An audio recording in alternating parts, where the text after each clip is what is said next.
Hey there, Mrs. File here. So we're here for our next reading in the Danger and Power of a Single Story.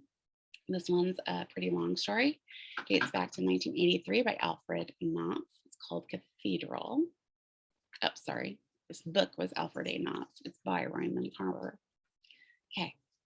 This blind man, an old friend of my wife's, he was on his way to spend the night. His wife had died, so he was visiting the dead wife's relatives in Connecticut. He called my wife from his in laws. Arrangements were made. He would come by train, a 5 hour trip, and my wife would meet him at the station. She hadn't seen him since she'd worked for him one summer in Seattle 10 years ago, but she and the blind man had kept in touch. They made tapes and mailed them back and forth. I wasn't enthusiastic about the visit. He was no one I knew, and his being blind bothered me.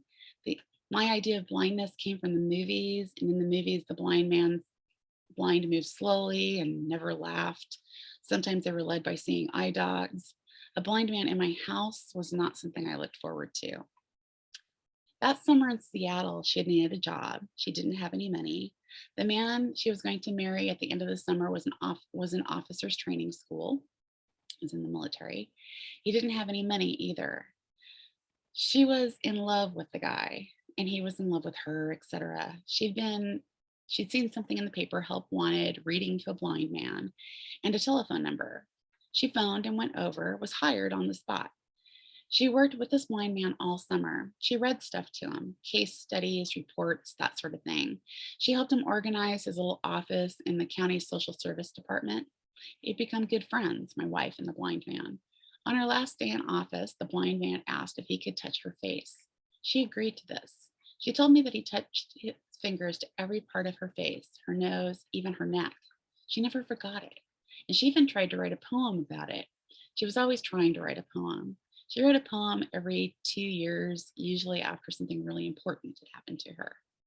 When we first started going out together, she showed me the poem.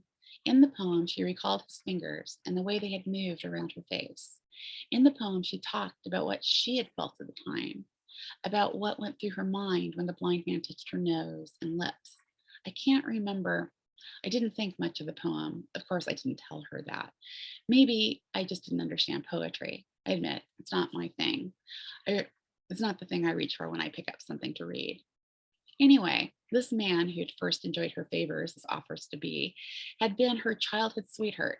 So, in any case, saying that at the end of the summer, she and the blind man ran his hands over her face and said goodbye to him. She married her childhood, blah, blah, blah, who was now a commissioned officer and moved away from Seattle. But they kept in touch, and she and the blind man. She made first contact after a year or so. She called him up one night from an Air Force base in Alabama. She wanted to talk. They talked. He asked her to send him a tape and to tell him about her life. She did this. She sent the tape. On the tape, she told the blind man that she loved her husband, but she didn't like it where they were living, and she didn't like it that he was part of the military industrial thing. She told the blind man she'd written a poem and he was in it. She told him that she was writing a poem about what it was like to be an Air Force officer's wife. The poem wasn't finished yet. She was still writing it. The blind man made a tape. He sent her the tape. She made a tape. This went on for years. My wife's officer was posted to one base, then another. They sent tapes to Moody Air Force Base, McGuire, McConnell, and finally Travis near Sacramento. Or one night, she got to feeling lonely and cut off from other people. She kept losing and all that moving around life. She got feeling she couldn't go another step and went in and swallowed all the pills and capsules in the medicine chest and washed them down with a bottle of gin. Then she got into a hot bath and passed out. But instead of dying, she got sick. She threw up. Her officer, why should he have a name? He was her childhood sweetheart. No more does he want. Came home from somewhere, found her, and called the ambulance. In time. She put it all on tape and sent the tape to the blind man. Over the years, she puts all kind of stuff on tapes and sent the tapes off lickety split. Next to writing a poem every year, I think it was her chief means of recreation. On one tape, she told the blind man she decided to live away from the officer for a time. On another tape, she told him about the divorce. She and I began going out, and of course, she told the blind man about it. She told him everything, or so it seemed to me. Once she asked me if I'd like to hear the latest tape from the blind man. This was a year ago. I was on the tape, she said.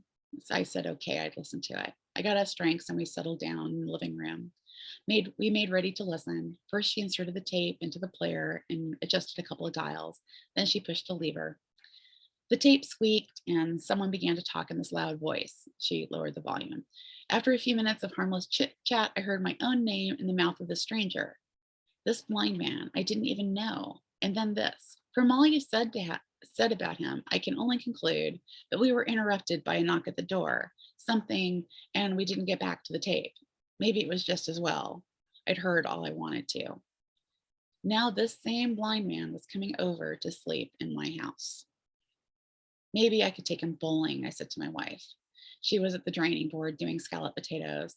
She put down the knife she was using and turned around. If you loved me, she said, you can do this for me. If you don't love me, okay. But if you had a friend, any friend, and the friend came to visit, I'd make him feel comfortable. She wiped her hands with a dish towel. I don't have any blind friends, I said. You don't have any friends, she said, period. Besides, she said, God damn it, his wife just died. Don't you understand that? The man lost his wife. I didn't answer. She told me a little about the blind man's wife. Her name was Beulah. Beulah. That's the name of a colored woman. Was his wife a Negro? I asked. Are you crazy? My wife said. Have you just flipped or something? She picked up a potato. I saw it hit the floor, then roll under the stove. What's wrong with you? She said. Are you drunk? I'm just asking, I said. Right then, my wife filled me in with more detail than I cared to know. I made a drink and sat at the kitchen table to listen. Pieces of the story began to fall into place. Beulah had gone to work for the blind man the summer after my wife had stopped working for him. Pretty soon, Beulah and the blind man had themselves a church wedding. It was a little wedding. Who would want to go to such a wedding in the first place? Just the two of them, plus the minister and the minister's wife. But it was a church wedding just the same. It's what Beulah wanted, he said. But even then, Beulah must have been carrying the cancer in her glands. After they had been inseparable for 8 years, my wife's word, inseparable, Beulah's health began in rapid decline. She died in a Seattle hospital room, the blind man sitting beside the bed and holding her hand. They'd married, lived and worked together, slept together, had sex, sure, and then the blind man had to bury her. All this without ever having seen what his goddamn wife looked like. It was beyond my understanding. Hearing this, I felt sorry for the blind man a little bit. And then I found myself thinking, what a pitiful life this woman must have led. Imagine a woman who could never see herself as she was seen in the eyes of a loved one. A woman who would go on day after day and never receive the smallest compliment from her beloved. A woman whose husband could never read the expression on her face, be it in misery or something better. Someone who could not, someone who could wear makeup or not. What difference to him? She could, if she wanted, wear green eyeshadow around one eye and a straight pin in her nostril. She could, if she wanted, in purple shoes, no matter, and then slip off into death. The blind man's hand in her hand, his blind eyes streaming tears, I'm imagining now. Her last thought may be this, that he never even knew what she looked like. And she was on an express to the grave. Robert was on his left, a small insurance policy, and half of a 20 peso Mexican coin. The other half of the coin went into the box with her. Pathetic. So when the time rolled around, my wife went to the depot to pick him up with nothing to do but wait. Sure, I blamed him for that. I'm having a drink and watching TV when I heard the car pull into the drive. I got up from the sofa and my drink and went to the window to have a look. I saw my wife laughing as she parked the car. I saw her get out of the car and shut the door while still wearing a smile. Just amazing. She went around the other side of the car where the blind man was already starting to get out. This blind man, featured this. He was wearing a full beard. A beard on a blind man. Too much, I say. A blind man reached into the back seat and dragged out a suitcase. My wife took his arm, shut the car door, and talking all the way, moved him down the driveway and then up the steps to the porch. I turned off the TV, I finished my drink, rinsed the glass, dried my hands, then I went to the door. My wife said, I want you to meet Robert. Robert, this is my husband. I've told you all about him, she said, beaming. She had the blind man by his coat sleeve. The blind man let go of his suitcase and came up with his hand. I took it. He squeezed hard, held my hand, then let it go. I feel like we've already met, he boomed. Likewise, I said. I didn't know what else to say. Then, welcome. I've heard about you. Began moving then, a little group, from the porch to the living room, my wife guiding him by the arm. The blind man was carrying his suitcase on his other hand. My wife said things like, to your left here, Robert. That's right. Now watch it. There's a chair. That's it. Sit right here. This is the sofa. We just bought this sofa 2 weeks ago. I started to say something about the old sofa. I liked the old sofa, but I didn't say anything. And I wanted to say something else, small talk about the scenic ride along the Hudson. How about New York? You should sit on the right hand side of the train, coming from New York on the left hand side. Did you have a good train ride? I said. Which side of the train did you sit on, by the way? What a question. Which side? My wife said. What's it matter which side? She said. I just asked. Right side, the plain man said. I hadn't been on the train in nearly 40 years, not since I was a kid with my folks. It's been a long time. I'd nearly forgotten the sensation. I have winter in my beard now, he said, so I've been told anyway. Do I look distinguished, my dear? The blind man said to my wife. You look distinguished, Robert, she said. Robert, she said. Robert, it's just so good to see you. My wife finally took her eyes off the blind man and looked at me. I had the feeling she didn't like what she saw. I shrugged. I'd never met or personally known anyone who was blind. This blind man was in his late 40s, a heavy set, balding man with stooped shoulders, as if he'd carried a great weight there. He wore brown slacks, brown shoes, a light brown shirt, a tie, a sports coat, spiffy. He also had this full beard, but he didn't use a cane and he didn't wear dark glasses. I'd always thought dark glasses were a must for the blind. Fact was, I wish he had a pair. At first glance, his eyes looked like anyone else's, but if you look close, there was something different about them. Too much white in the iris, for one thing, and the pupils didn't move around in their sockets without his knowing it or being able to stop it. Creepy. As I stared at his face, I saw the left pupil turn in towards the nose while the other made an effort to keep it in one place, but it was only an effort, for that one eye was on the roam without his knowing it was or wanting it to be. I said, let me get you a drink. What's your pleasure? We have a little bit of everything. It's one of our pastimes. Bub, I'm a Scotch man myself, fast he said fast enough in his big voice. Right, I said, Bub. Sure you are. I knew it. He let his fingers touch his suitcase, which was sitting alongside the sofa. He was taking his bearings. I didn't blame him for that. I'll move that up to your room, my wife said. No, that's fine, the blind man said loudly. It can go when I go up. A little water with the scotch, I said. Very little, he said. I knew it, I said. He said, just a tad. The Irish actor Barry Fitzgerald, I'm like that fellow. When I drink water, Fitzgerald said, I drink water. When I drink whiskey, I drink whiskey. My wife laughed. The blind man brought his hand up under his beard. He lifted his beard slowly and let it drop. I did the drinks, 3 big glasses of scotch with a splash of water in each. Then we made ourselves comfortable and talked about Robert's travels. First, the long flight from the West Coast to Connecticut, we covered that. Then from Connecticut up here by train, we had another drink concerning that leg of the trip. I remember having to read somewhere that the blind didn't smoke because, as speculation had it, they couldn't see the smoke they exhaled. I thought I knew that much and that much only about blind people. But this blind man smoked his cigarette down to the nubbin and then lit another. This blind man filled his ashtray and my wife emptied it. As we sat down for the table for dinner, we had another drink. My wife heaped Robert's plate with cube steak, scalloped potatoes, green beans. I buttoned him up 2 slices of bread. I said, here's the bread and butter for you. I swallowed some of my drink. Now let us pray, I said. And the blind man lowered his head. My wife looked at me, her mouth agape.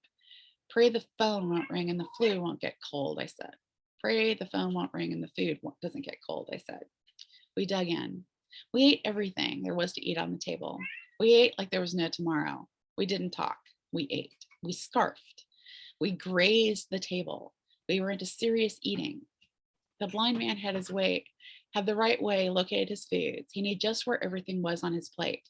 I watched with admiration as he used his knife and fork on the meat. He cut 2 pieces of the meat, forked the meat into his mouth, then go out for the scalloped potatoes, the beans next. Then he'd tear off a hunk of buttered bread and eat that. He'd follow this up with a big drink of milk. It didn't seem to bother him to use his fingers once in a while either. We finished everything, including a strawberry pie. For a few moments, we sat as if stunned. Sweat beaded on our faces. Finally, we got up from the table and left the dirty plates. We didn't look back. We took ourselves into the living room and sank into our places again. Robert and my wife sat on the sofa. I took the big chair. We sat as 2 or 3 more drinks while they talked about major things that had come to pass for them in the past 10 years. For the most part, I just listened. Now and then I joined in. I didn't want him to think that I'd left the room, and I didn't want her to think I was feeling left out. They talked of things that had happened to them these past 10 years. I waited in vain to hear my name on my wife's sweet lips. And then my dear husband came into my life, something like that. But I heard nothing of the sort. More talk of Robert. Robert had done a little of everything, it seemed, a regular blind jack of all trades. But most recently, he and his wife had an Amway distributorship, from which I gathered they'd earned a living, such as it was. The blind man was also a ham radio operator. He talked in a loud voice about conversations he had with people in Guam, in the Philippines, in Alaska, even in Tahiti. He said he didn't have a lot of friends if there was ever to go visit. He said that he had a lot of friends if she ever wanted to go visit these places. From time to time, he turned his blind face toward me, but put his hand under his beard, asked me something. How long had I been in my present position? 3 years. Did I like my work? I didn't. Was I going to stay with it? What were the options? Finally, when I thought he was beginning to run down, I got up and turned on the TV. My wife looked at me with irritation. She was heading toward a boil. Then she looked at the blind man and said, Robert, do you have a TV? The blind man said, Dear, I have 2 TVs. I have a color set and a black and white one, an old relic. It's funny, but if you turn on the TV, I'm always turn on the color set. Isn't that funny? I didn't think about what to say. I had absolutely nothing to say to that. No opinion.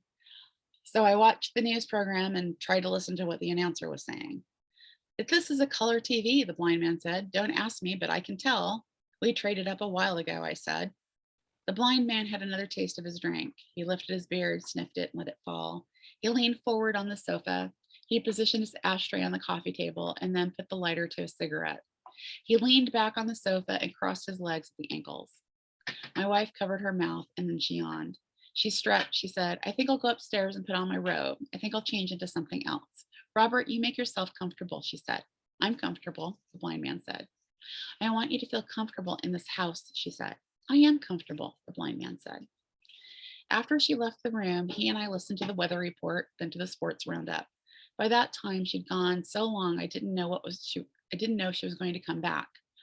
I thought she might have gone to bed. I wished she'd come back downstairs. I didn't want to be left alone with a blind man. I asked if he wanted another drink, and he said sure. And then I asked if he wanted to smoke some dope with me. I said I just rolled a number. I hadn't, but I planned to do in about 2 shakes. I'll try some with you, he said. Damn right, I said, that's the stuff. We got our drinks and sat down on the sofa with him. Then I rolled 2 fat numbers.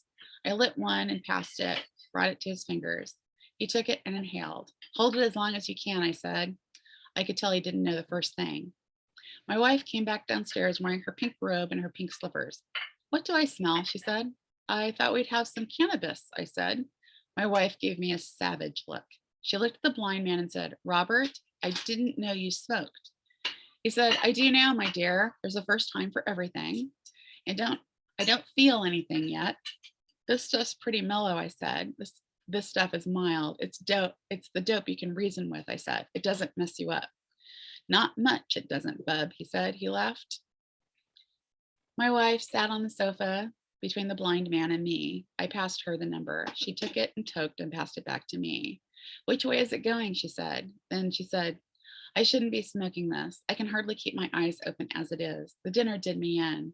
I shouldn't have eaten so much. It was the strawberry pie, the blind man said. That's what did it, he said, and he laughed, his big laugh. And then he shook his head. There's more strawberry pie, I said. Do you want some more, Robert? My wife said. Maybe in a little while, he said. We gave our attention to the TV. My wife yawned again. She said, your bed is made up when you feel like going to bed, Robert. I know you must have had a long day. When you're ready to go, just say so. She pulled his arm. Robert? He came to and said, "You had a real nice time. This beats tapes, doesn't it?" I said, "Coming at you," and put the number between his fingers. He inhaled. He held the smoke and then let it go. It was like he'd been doing it since he was 9 years old. "Thanks, bub," he said. "But I think that's all for me. I think I'm beginning to feel it," he said. And he held the burning roach out to my wife. "Same here," she said. "Ditto. Me too." She took the roach and passed it to me. "Maybe I'll just sit here for a while between you guys with my eyes closed. But don't let me bother you, okay? Either one of you. If it bothers you, say so. Otherwise, I may just sit here with my eyes closed until you're ready to go to bed," she said. "Your bed's made up, Robert, when you're ready. It's right next to the room. It's right next to our room at the top of the stairs. We'll show you up when you're ready. You wake me up now, you guys, if I fall asleep." She said that and she closed her eyes and went to sleep. The news program ended. I got up and changed the channel. I sat back down on the sofa. I wished my wife hadn't pooped out. Her head lay across the back of the sofa, her mouth open. She turned so that her robe had slipped away from her legs, exposing a juicy thigh. What the hell? The robe flipped open again. You, you say you when you want some strawberry pie, I said. "I will," he said. I said, "Are you tired? Do you want me to take you up to bed? Are you ready to hit the hay?"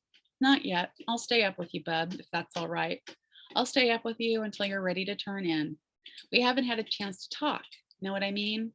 I feel like me and her monopolized the evening." He lifted his beard and let it fall. He picked up his cigarettes and his lighter. "That's all right," I said. Then again, "I'm glad for the company." And I guess I was. Every night I smoked dope and stayed up as long as I could before I fell asleep. My wife and I hardly went to bed at the same time. When I did go to sleep, I had these dreams. Sometimes I'd wake up from them, my heart going crazy.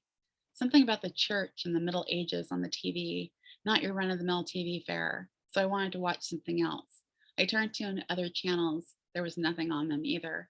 So I turned back to the first channel and apologized. "Bub, it's all right," the blind man said. "It's fine with me. Whatever you want to watch is okay. I'm always learning something. Learning never ends. It won't hurt me to learn something tonight. I got ears," he said. We didn't say anything for a time. He was leaning forward with his head turned to me, his right ear aimed in the direction of the set. Very disconcerting. Now and then his eyelids drooped and then snapped open again. Now and then he put his fingers into his beard and tugged, like he was thinking about something he was hearing on the television. On the screen, a group of men wearing cowls was being set up and tormented by men dressed in skeleton costumes and men dressed as devils. The men dressed as devils wore devil masks, horns, and long tails. The pageant was part of a long procession. The Englishman who was narrating the thing said it took place in Spain once a year. I tried to explain to the blind man what was happening. "Skeletons," he said. "I know about skeletons," he said, and he nodded. TV show, the TV showed this one cathedral. There was a long, slow look around another one. Finally, the picture switched to the famous one in Paris with its flying buttresses and its spires reaching up to the clouds. The camera pulled away to show the whole of the cathedral rising above the skyline. There were times when the Englishman who was telling the thing would shut up, would simply let the camera move around the cathedrals, or else the camera would tour the countryside, men in fields, walking behind oxen. I waited as long as I could. Then I felt I had to say something. I said, "They're showing the outside of the cathedral now. Gargoyles, little statues carved to look like monsters. Now I guess you're in Italy." "Yeah, they're in Italy. There's these paintings on the wall of this one church." "Are those fresco paintings, bub?" he asked as he sipped his drink. I reached for my glass, but it was empty. I tried to remember what I could remember. "You're asking me, are those frescoes?" I said. "That's a good question. I don't know." The camera moved to the cathedral outside Lisbon. A difference in the Portuguese cathedral compared to the French and Italian were not that great, but they were there, mostly in the interior stuff. Then something occurred to me. I said, "Something has occurred to me. Do you have any idea what a cathedral is? What they look like? Do you follow me? If someone says cathedral to you, do you have any notion what they're talking about? Do you see a difference between that and a Baptist church, say?" He let the smoke dribble from his mouth. "I know they took hundreds of workers 50 or 100 years to build," he said. I just heard the man say that, of course. "I know that generations of the same families worked on a cathedral. I've heard them say that too. The men who began their life's work on them never lived to see the completion of their work. In that wise, bub, there's no different from the rest of us, right? He laughed. Then his eyelids drooped again. His head nodded. He seemed to be snoozing. Maybe he was imagining himself in Portugal. The TV was showing another cathedral now, this one in Germany. The Englishman's voice droned on, cathedrals, the blind man said. He sat up and rolled his head back and forth. If you want the truth, bub, that's all I know. What I just said, what I heard him say. But maybe you could describe one to me. I wish you'd do it. I'd like that. If you want to know, I really don't have a good idea. I stared at the shot of the cathedral on the TV. How could I even begin to describe it? But my life depended on it. But say my life depended on it. Say my life was being threatened by an insane guy who had just said to do it or else. I stared some more at the cathedral before the picture flipped off to the countryside. There was no use. I turned to the blind man and said, to begin with, they're very tall. I looked around the room for clues. They reach way up and up toward the sky. They're so big, some of them. They have to have these supports to hold them up, so to speak. These supports, they're called buttresses. They remind me of viaducts for some reason, but maybe you don't know viaducts either. Sometimes the cathedrals have devils carved on the front, sometimes lords and ladies. Don't ask me why this is, I said. He was nodding. The whole upper part of his body seemed to be moving back and forth. I'm not doing so good, am I? He stopped nodding and leaned forward to the edge of the sofa. As he listened to me, he was running his fingers through his beard. It wasn't getting through to him. I could see that. But he waited for me to go on just the same. He nodded like he was trying to encourage me.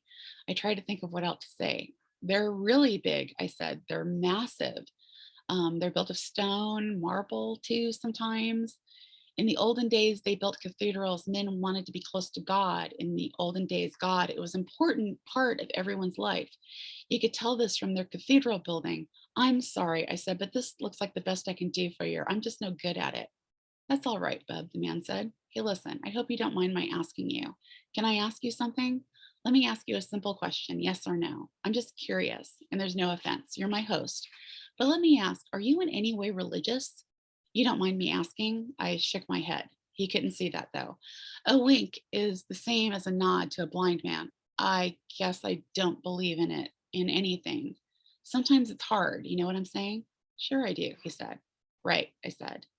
The Englishman was still holding forth. My wife sighed in her sleep. She drew a long breath and went on sleeping. You'll have to forgive me, I said, but I can't tell you what a cathedral looks like. It's just not in me. I can't do any more than I've done. The blind man sat very still, his head down as he listened to me. I said, the truth is, cathedrals don't mean anything special to me. Nothing. Cathedrals, they're something to look at on late night TV. That's all they are. It was then that the blind man cleared his throat. He brought something up. He took a handkerchief from his back pocket. Then he said, I get it, bub. It's okay. It happens. Don't worry about it, he said. Hey, listen to me. Will you do me a favor? I got an idea. Why don't you get us some heavy paper and a pen? We'll do something. We'll draw one together. Get a pen and some heavy paper. Go on, bub. Get the stuff. So I went upstairs, my legs feeling like they didn't have the strength in them. I felt like they did after I'd done some running. In my wife's room, I looked around. I found some ballpoints and a little basket on her table. I tried to think where to look for some kind of paper he was talking about. Downstairs in the kitchen, I found a shopping bag with onion skins at the bottom of the bag. I emptied the bag and shook it. I brought it to the living room and sat down with it near his legs. I moved some things, smoothed out the wrinkles from the bag, spread it out on the coffee table. The blind man got down from the sofa and sat next to me on the carpet. He ran his fingers over the paper. He went up and down the sides of the paper, the edges, even the edges. He fingered the corners. All right, he said, let's do her. He found my hand, the hand with the pen. He closed his hand over mine. Go ahead, bub, draw, he said. Draw, you'll see. I'll follow along with you. It'll be okay. Just begin now, I'm telling you. You'll see. Draw, the blind man said. So I began. First, I drew a box that looked like a horse, that looked like a hose. It could have been a house I lived in, but then I put a roof on it. At either end of the roof, I drew spires. Crazy. Swell, he said. Terrific. You're doing fine, he said. Never thought anything like this could happen in your lifetime, did you, bub? Well, it's a strange life. We all know that. Come on now, keep it up. I put in windows with arches. I drew flying buttresses. I hung great doors. I couldn't stop. The TV station went off the air. I put down the pen and closed and opened my fingers. The blind man felt around over the paper. He moved the tips of his fingers over the paper, all over what I had drawn, and he nodded. Doing fine, the blind man said. I took up the pen again and found my hand. He kept it. I'm no artist, but I kept drawing just the same. My wife opened up her eyes and gazed at us. She sat up on the sofa, her robe hanging open. She said, "What are you doing? Tell me, I want to know." I didn't answer her. The blind man. "We're drawing a cathedral. Me and him are working on it." "Press hard," he said to me. "That's right. That's good. Sure. You got it, bub. I can tell. You didn't think you could, but you can, can't you? You're cooking with gas now. You know what I'm saying? We're really going to have something here in a minute." "How's the old arm?" he said. "Put some people in there now. What's a cathedral without people?" My wife said, "What's going on? Robert, what are you doing? What's going on?" "It's all right," he said to her. "Close your eyes now," the blind man said to me. I did. I closed them just like he said. "Are they closed?" he said. "Don't fudge." "They're closed," I said. "Keep them that way," he said. "Don't stop. Now, draw." So we kept on with it. His fingers rode over my fingers, and my hand went over the paper. It was like nothing else in my life up to now. And then he said, "I think that's it. I think you got it," he said. "Take a look. What do you think?" But I had my eyes closed. I thought to keep them that way a little longer. I thought it was something I ought to do. "Well," he said, "are you looking?" My eyes were closed. I was in my house. I knew that. But I didn't feel like it inside anything. "It's really something," I said. Okay, so obviously we are dealing with the husband who does not have a name. Uh, Uncomfortableness with blind people. And he's starting now to realize that blind people can do things that everybody can do. They just need to learn it differently. And they can see, but they can see differently. So he's starting to learn that there's more than just his house and his marriage that's not working anymore, and this friendship that he doesn't understand, and being blind that he doesn't understand. Is starting to open up to his own humanity. So we're starting to see his journey from being someone who follows a stereotype that makes him extremely uncomfortable to someone who's starting to understand the humanity inside of us all. All right. So we will meet for the next reading